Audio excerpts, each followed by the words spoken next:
Assalamualaikum warahmatullahi wabarakatuh. Perkenalkan, nama saya Dianita Adelia, NIM 2378551 dari kelas F S1 Pariwisata. Di sini saya akan memperlihatkan hasil PowerPoint saya yang berjudul Strategi dan Analisis Manajemen Sumber Daya Manusia. Yang pertama ada pengertian manajemen sumber daya manusia.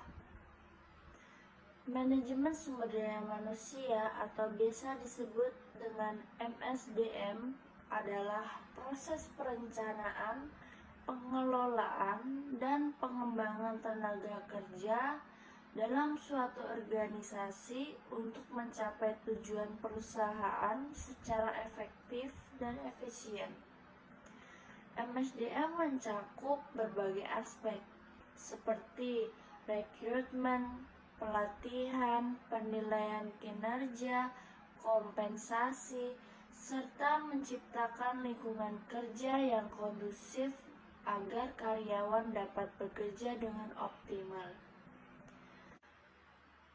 Dengan manajemen sumber daya manusia yang baik, perusahaan dapat meningkatkan produktivitas, mempertahankan karyawan berbakat, dan menciptakan budaya kerja yang positif. Yang selanjutnya ada proses manajemen strategis. Yang pertama ada proses perencanaan. Manajemen proses perencanaan manajerial dasar dimulai dari menetapkan tujuan, membuat proyeksi perencanaan dasar, meninjau tindakan alternatif, mengevaluasi opsi yang terbaik, dan selanjutnya memilih dan melaksanakan rencana yang ditetapkan. Untuk yang kedua ada perencanaan strategis. Sebelum hierarki sasaran dapat ditetapkan, manajer terus membuat rencana strategis. Rencana strategis merupakan rencana keseluruhan perusahaan mengenai bagaimana mereka akan menyesuaikan kekuatan dan kelemahan internal dengan kesempatan dan ancaman eksternal. Untuk yang ketiga ada manajemen strategis. Proses untuk mengidentifikasi dan mengeksekusi rencana strategis organisasi dengan menyesuaikan kemampuan perusahaan dengan permintaan lingkungan. Yang selanjutnya ada 8 tahapan proses manajemen strategis. Yang pertama bertanya, seperti di mana kita sekarang. Yang kedua ada mengukur situasi atau seperti melakukan audit internal dan eksternal. Yang ketiga menciptakan opsi strategis. Yang keempat meninjau opsi strategis. Yang kelima membuat pilihan strategis. Yang keenam menerjemahkan menjadi sasaran. Yang ketujuh menerapkan strategi. Yang kedelapan meningkatkan kinerja dengan SISDM atau menggunakan piranti lunak perencanaan bisnis terkomputerisasi. Untuk yang selanjutnya jenis-jenis strategi. Yang pertama ada strategi korporat. Strategi yang mengidentifikasi portofolio bisnis yang secara total, membentuk perusahaan dan cara-cara bisnis ini berhubungan satu sama lain. Yang kedua ada strategi kompetitif. Strategi kompetitif adalah strategi yang mengidentifikasi cara membangun dan memperkuat posisi kompetitif jangka panjang unit bisnis dalam pasar. Keunggulan strategi ini semua faktor yang memungkinkan sebuah perusahaan untuk membedakan produk dan atau jasa dari produk atau jasa pesaing untuk meningkatkan pangsa pasar. Yang ketiga ada strategi fungsional. Strategi yang mengidentifikasi apa yang harus dilakukan setiap departemen untuk membantu bisnis mencapai sasaran strategisnya. Yang selanjutnya ada manajemen sumber daya manusia strategis.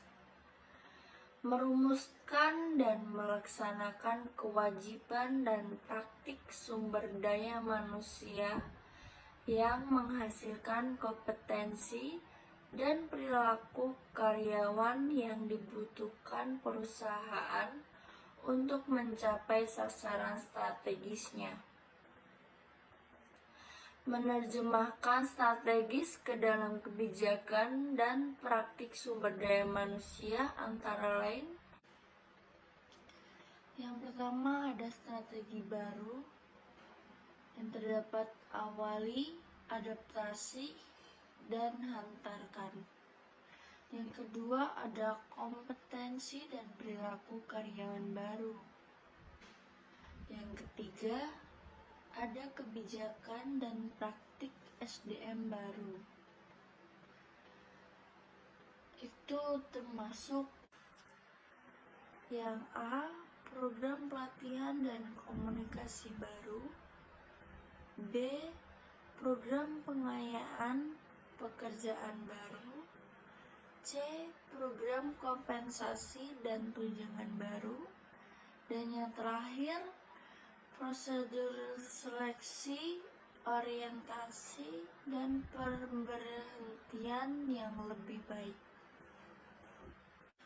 Yang selanjutnya ada alat-alat manajemen sumber daya manusia strategis.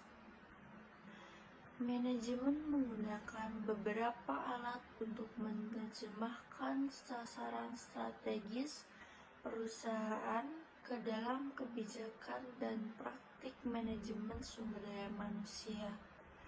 Alat tersebut antara lain: yang pertama ada peta strategis, sebuah alat perencanaan strategis yang memberikan gambaran besar mengenai bagaimana kinerja setiap departemen berkontribusi untuk mencapai sasaran strategi perusahaan secara keseluruhan. Yang kedua, HR Scorecard atau biasa disebut kartu skor SDM. Sebuah proses untuk menetapkan sasaran atau metrik finansial dan non-finansial terhadap rantai aktivitas peta strategi yang berkaitan dengan manajemen sumber daya manusia yang dibutuhkan untuk mencapai sasaran strategis perusahaan. Yang ketiga ada papan instrumen digital. Digital dashboard ini memberi manajer grafik dan bagan di atas meja dan juga gambar terkomputerisasi mengenai di mana posisi perusahaan pada semua metrik dari proses kartu skor SDM. Yang selanjutnya ada metode analisis manajemen sumber daya manusia. Yang pertama ada analisis kuantitatif.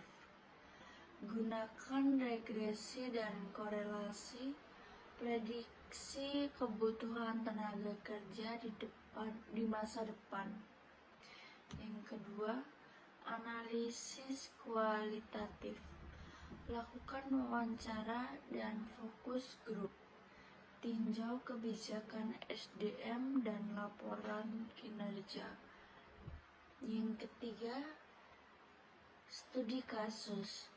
Analisis SWOT pada Departemen SDM, bandingkan dengan perusahaan lainnya. Sekian presentasi dari saya. Bila ada salah atau kurangnya mohon dimaafkan. Wassalamualaikum warahmatullahi wabarakatuh.